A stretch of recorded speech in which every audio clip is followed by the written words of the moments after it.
បងបានឃើញអាផ្ទះគេតាហ៊ានថៃវារើកកាយអត់ហ្នឹងតែខ្ញុំហ្នឹងតាហ៊ានថៃវារើកវិញកវត្តអូហើយវាទាត់អីហ្នឹងតែខ្ញុំហ្នឹងបងតកួនហ្នឹងហើយ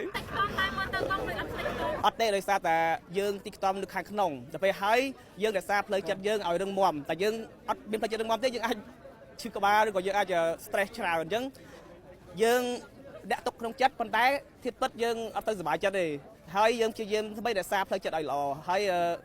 ឈឺចាប់ដូចគ្នាប៉ុន្តែអត់ហ៊ានប្តេជ្ញាផ្ដួលខ្លាចវាពិបាកផ្លូវចិត្តកាន់តែខ្លាំងឡើងជាងនឹងនិយាយទៅ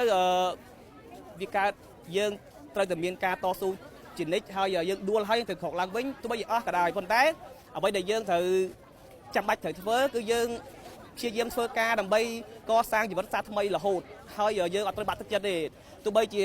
សត្រូវឈ្លានពានយើងក៏ដោយប៉ុន្តែយើងកុំតូតទុនតាមអ្វីដែលសត្រូវវាចង់